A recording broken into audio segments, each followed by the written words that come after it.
Hi, welcome to the daily drawing. Today we're going to be drawing a penguin. I'm going to go a little bit faster today just to see if that's something that you guys are more interested in. All right, so to start with, we're going to do the body. The body is basically just an ovally shape. It helps if you do a really long parenthesis first with a short smile at the bottom. And because this penguin's walking to the side, we're going to make that smile curve up a little bit sharper, and that's going to go all the way up until we get to the shoulder on the other side of the body. So it essentially looks like a really stretched out egg or an ovally shape. All right, after we do that, then we're going to do the head. Above the body, we have a round circle-y shape that goes above kind of the corner-ish of this oval, right about here. Now, whenever you draw that, really pay attention to the size of the penguin's head. If I measure it, I should be able to fit about 2.5 to 3 heads. So I want to make sure that my head's not too small, but it's also not too big. So kind of tweak the size of the head until you're satisfied with the look of the shape of the head that you have. If you draw the head a little bit bigger, it's going to make it look a little younger. If you draw it a little bit smaller, it'll look like a slightly older penguin. So depending on what you're going for, you might want to change that up a bit. All right, now that I have the head in the body, I'm going to go ahead and connect it to the like the body with the neck. So I'm just going to do a parenthesis on this side, starting kind of on the bottom half of the head, and then doing that kind of parenthesis shape. And then I'm going to do something similar to this one. I'm going to start with a parenthesis facing this way. And then once I get about a little less than halfway, I'm actually going to curve it and have a bump. You can see that there's a bump on the back of their neck here. So all I'm going to do is I'm just going to add a slight parenthesis here until it gets close to touching the outside of the body. I want to leave a little bit of the shoulder right here, so I don't want to meet that up with the perfect edge right here. If you did and meet it up, feel free to just add a bump for the shoulder like this if you need to. But make sure it doesn't look too lumpy, because you don't want it to look, you want to avoid going like this. That would look kind of awkward. So try to keep it natural feeling to where it looks as though if you pet it, it would feel kind of smooth.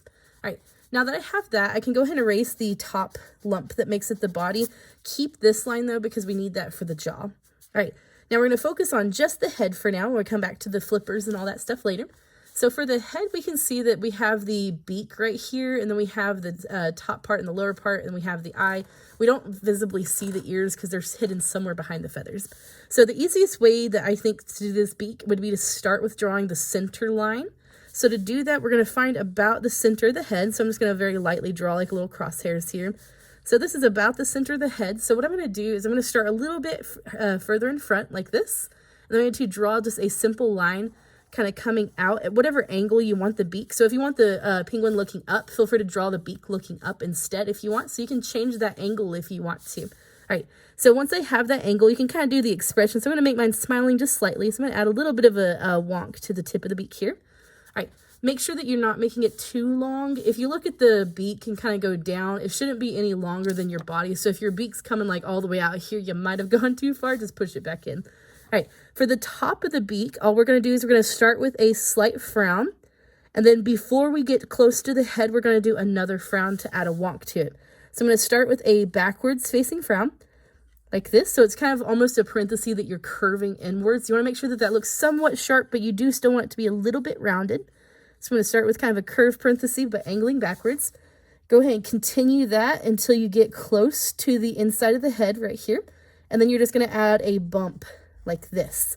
That way it's not a perfectly smooth beak, and it gives a little bit more character to the penguin as you're drawing it. All right, now that should naturally flow into the curve of the head like this, so that we have a slightly wonky beak on the top. Now the lower beak is a little bit smoother. Notice that the tip of the beak is a little bit smaller right here, and then it slowly meshes down into the actual head itself. So what I'm going to do is I'm going to start with a very small smile like this. And then once I get about to the same part where we have opposite of the nose bump, then I'm going to change that to start curving down. And I want that to kind of line up with the inside of the head right here. So I want that to kind of flow nicely all together so that it doesn't look too off-putting. And I want to look as though it like naturally flows with the rest of the head. All right, afterwards you can erase the inside of the head right here so that you're left with just the kind of beak shape. Now we're not quite done with the beak yet. If we look at it, we can see that there is these kind of where the orange lines are going is where the actual beak itself is. So I'm just going to draw kind of a parallel line to start with. That's going to slowly start getting a little bigger. Your goal is to kind of aim it towards that bump that we drew originally. And they have like a little black spot on the tip of their beak. So what I'm going to do is I'm just going to add a slight wonk here. I'm going to shade in the tip of their beak. If you choose to color it, you don't have to shade it in at this part. This is just going to help me remember that this part is black and I don't forget that later. I'm going to do the same thing here. This is going to follow very close to it and then slowly get a little bit wider like this. So that's going to be my penguin's beak so that it's not too big, not too small. Now, if you've drawn it and you feel like it's the wrong shape or size, feel free to kind of like downsize it or upgrade it, depending on how big or how small that you want to go. And all you have to do for that is you just have to draw a parallel line and then erase the line that's on top or the line that's on the bottom. So feel free to tweak it if you don't like it. All right, now that we have the beak, we're going to move on to the eye. If I go across from the indentation where the beak meets the head, that's where the top of the eye is going to line up with. And then this is going to line up close to where the top line of that beak is. So across from here and across from this area right here. So somewhere in this area behind the beak is going to be where I put my eye. Now you can draw it as just a simple circle if you're going for more of a cartoony style. This particular penguin has a slight frown on the top with a smile on the bottom. So I'm going to start with a slight frown. But then I'm going to do a more exaggerated smile than what the top part is. So it's not a perfect circle. It's a little bit more of a shape to it. And then, of course, I'm going to add a highlight on the inside. Now, in the picture, there is no highlight, but I like the look of highlights. I think they look cool. So I'm going to add a highlight and then fill in the rest. So I have a simple eye. And then, of course, you can erase the rest of the stuff on the inside of the head. I would suggest keep part of the jawline, though, so that you don't lose that look of the head separated from the neck. He almost looks kind of like a seagull at this point. That's cool. All right, I'm going to go ahead and draw the parenthesis that goes around the eye and stuff. And then it goes back like this, just so that I don't forget to do those markings later. All right, now that I have the head done, I can go ahead and move on to the rest of the body. It's pretty simple. I'm going to start with this arm right here. We can see that for this flipper, the measurement for the flipper is lining up to be more than half of the body. So I'm going to go about right here to where it's like 2/3 of the body. That's how long my flipper needs to go out. So I'm going to put a little marker dot here to tell me that that's how far my flipper needs to go. Now, the shape of the flipper is pretty simple. I don't want to start on the neck. I want to start right after the shoulder. So here we have a neck, or this is the back of the head. This is the neck. This is the shoulder. So start slightly below the shoulder. And then all you're going to do is you're just going to do an exaggerated frown like this, going out to your marker dot. It doesn't have to be perfect. Just get it close. And then you're just going to cap it off with a smile like this. And then you're just going to follow that back into the body. Make sure it's not too thin, but you don't want it super thick. And if you want to go for a little bit more realism, there is a slight kind of like smile right here that gets a little bit more exaggerated. So I'm going to frown this up until it gets close to the body, and then I'm going to add a little bit of a smile for the armpit area. And then, of course, you can tweak it from there if you want to, but I think this looks close enough. And then from here, what I'm going to do is I'm going to go ahead and draw some of those markings. So for the black part, I'm just going to start at the bottom of the flipper right here. I'm just going to slowly turn that into where I'm doing a parallel line for the inside of the flipper like this. And then if you want to have that separation of the white with the colored part, it's just a wiggly line. Kind of like you're doing like one of those birds sideways, or like a weird like letter E, but without drawing the full thing. Or, oh, it's like a heart shape too. That's cute. All right. Now I also see that the neck part curving down like this goes down into the body. So I'm going to start right here where the bottom of the neck would be. I'm going to add a slight parenthesis first, kind of like it has a t-shirt on. And then once I get close to the neck, I'm going to switch it into a frown and go all the way down below the armpit and then stop. That's where I'm going to have the black markings marked out. All right, now that we have this fin done, I'm going to jump across to the other one. So if I go across from this fin like this, that should line up to it. So I'm just going to go across. That's where I'm going to start my fin. Now on this one, I don't have the armpit and shoulder. I just have kind of like the fin coming out. Very important, don't let this fin be longer than this one. This one should be the bigger fin because it's closer to us, and this fin's being overlapped by the body. So you're just going to start off with drawing a slightly flat line that you're then going to add a parenthesis to.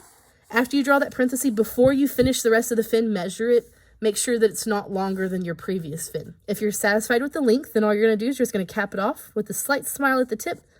And then you're just going to do a frown and connect it back to the body. Now, if you want to go ahead and do the markings and stuff, we can do them the same way we did before. Start a little bit lower on the tip of the fin. Then we're going to slowly bring it back up into the inside of the body. And we can see a part of the heart shape for the armpit white part. All right, all we have left to do is the feet. So if I go down here, I can see that the feet are going to be connected to the thigh. So here's the thigh here and here, and then we have the feet coming out. So what I'm going to do first is I'm going to draw a parenthesis on the inside of the body right here to kind of help us out with where the thigh is going to go. And then I want there to be a bump out on the other side. So if I go across from this parenthesis, I'm going to add another parenthesis. This is going to indicate my thigh area. So this is going to be the outer part of the thigh, and my foot's going to come out right here. Now, I want to go ahead and do this other thigh before I draw the feet, though. Here we can see this thigh goes a little bit lower than the body, and then it curves up. So I'm going to start on the outside of the body here. I'm going to allow it to go a little bit lower, like this, and then I'm just going to curve it back up to the inside of the body. I don't want to make it too big because their thighs are actually pretty small. They don't have very thick thighs. And then once I'm satisfied with the look of the thighs, then I can move on to the feet. I'm going to do this one first because it's a little bit easier. So what I'm going to do is I'm going to first start off with doing a frowny face on the inside of the thigh right here. And then I'm going to draw a slight smile for the bottom of the foot. Now on the top part of the feet, it makes a greater and less than sign. So I'm going to do a diagonal line going out and then bringing it back in for the actual foot itself. Now I'm not going to leave it like this quite yet. I'm going to go ahead and erase the inside of the foot. And then I'm going to draw a V shape in between the toe here, and then just a diagonal line to separate that toe there. So somewhere on the tip right here, I'm just going to do a V that doesn't go too far in. And then I'm going to do just a simple line going like this. Now you can leave it like that if you're going for cartoony, but if you're going for realism, kind of round out your toes just by doing slight parentheses. And then of course, if you want to draw the claws, all the claws are is it's just where you start with a frown and then you add a V kind of on the top of it, kind of like upside down teardrops. So I'm going to do that for each one of those toes. 1, 2, 3. And then, of course, if you want to add some more realism, you can add some wrinkles by drawing some frowny faces like this. Or if you want to add, there's a little dew claw thing back here to the back of the foot you can add as well. And there's some more details you can add, but I'm going to go ahead and stop there so I don't spend too long on it. One thing that I do want to do before I move on is there is a little bit of a fluff covering the top edge of the foot. So I'm going to erase part of the top edge of the foot. And then I'm going to do a small Z line just to give us our fluffy thigh that kind of overlaps the foot. All right, last thing to do here for this part right here is the other foot. So what I'm going to do first is I'm going to draw a box coming down like this from both sides of the thigh. If you want to go ahead and erase the bottom part of the thigh and make it fluffy, you can, so you don't forget later. And then for the foot itself, it's going to look kind of awkward at first. What we're going to do is we want to make sure it's lower than this foot. So I'm going to start off by drawing a slight diagonal line down, make sure it goes below this foot. And then it doesn't have to like physically be below the foot. You just want to get it to where it's close to it. And then I'm just going to draw a flat line on the bottom and then just cap it off with a slight parenthesis. Now on this one, I see that there's an exaggerated V shape here for the webbing. So I'm going to do a really big V shape this time with a much smaller diagonal line here. And of course, same thing we did before, round off the toes, give them some claws if you want to add those claw details. And on this one, we definitely have some wrinkles because we're putting the weight on this foot in particular. So it does kind of press some of that weight down onto the foot itself. If you want to add more details, you can. There is another little dew claw thing here. But I'm going to go ahead and move on to the tail. So for the tail, all we do is we start on the back of the body.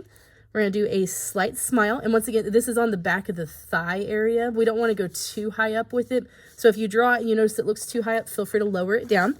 But I'm going to do a slight smile, kind of like this. And then my goal is to make it have kind of like a zigzag on the tip of it. So what I'm going to do is I'm going to make it to where it has a smile going up, almost touch the body, come back down, and repeat that same process over and over until I get a fluffy tail. And I want to keep going until I touch the bottom of the foot, so that by the time I'm done, I have something that looks kind of like this. I think I might have drawn this foot a little bit too big, so I'm going to go ahead and shrink it a little bit, just by drawing lines parallel to what I've already drawn and then moving the rest of it up. So kind of feel free to never be afraid to fix things, even if you get to a point where you think that you are done with the picture. If you look at something and you think it looks kind of weird or funny or something's not quite right about it, never be afraid to fix it. It's always, that's what erasers are for. Always feel free to fix things, and never settle for less than your best. Always try your best, okay? All right. So I feel like that feels a little bit more natural. There might be something I might be able to tweak it later, but I might do that more on my own time and not your time. All right. So now that I am pretty satisfied with the look of the feet and the look of the penguin itself, all I'm going to do now is just going to do a little bit of shading. So to shade this, what I'm going to do is I'm going to start with the darkest areas first. So I'm just going to, now what I'm doing is I'm not pushing down entirely super, super dark. I'm just pushing down kind of like a medium dark. The reason I'm pushing down medium dark, even though this part of the penguin is in fact black, it's not like a pure dark black. You can still see shading on the penguin, and I definitely want to go back and shade even the black areas. So I'm going to do a kind of like a pale black like this by pressing pretty hard, but not my hardest. And then what I'm going to do is I'm going to go back in and press a little bit harder in those really dark areas. So this part's really dark, so I'm applying more pressure by pressing down harder on my finger like this. And then just shading in those parts that look super, super dark, I'm going to press even harder with my pencil. And this will really help build up those values, and also help kind of establish which parts of the head is facing the light, or which parts are a little bit more 3D than others, or which parts are like standing out more than others. So here you can see that there's some slight darker areas and some slight lighter areas within that black, which really, really pushes the illusion of shading. All right, so now what I'm just going to do is I'm going to add a little bit of shading in the more paler areas, being very careful not to push them any darker than my absolute darkest blacks, because otherwise that might kind of take away from the details and stuff. And another thing you can add is you can add some textures. Penguins do have very, very fine feathers covering their bodies. So if you want to add a little bit of a feathery texture, you can. Something I would suggest doing is kind of like maybe adding some textures by adding like little bitty hatch lines to some of these smoother lines that we have inside the body, just to kind of build up some of that texture. And you can add some to kind of like the edges of the body. Just make sure it doesn't look too fluffy. Otherwise it wouldn't quite look like a penguin anymore. It would start looking, I don't know what it would look like, but just something that's not a penguin. And then to help establish the fact that it is on the ground, I would add a little bit of a shadow like this underneath his body, just to make him feel more like he's stepping kind of on this one foot rather than stepping on both feet at an angle. All right, so I think that's what I'm going to call done. I hope you guys had fun, and I would love to see your penguins. All right, have a good day. Bye. Before I call this quits, I was going to ask if you guys preferred me talking a little bit faster. I'm going to be fixing this foot as I'm talking, because I realized afterwards that I did not like how it turned out. So, would you guys rather me talk faster as I did in this video, or do you prefer it whenever I talk slower and I explain why I'm doing things more? So just give me some feedback and let me know what you guys prefer, and I'll try to teach it more in that style. And if I get a bunch of mixed reviews and stuff, then I'll just try to teach it in both ways occasionally. So yeah, I would appreciate your feedback, and I would love to hear back from you guys. Thanks. All right, bye.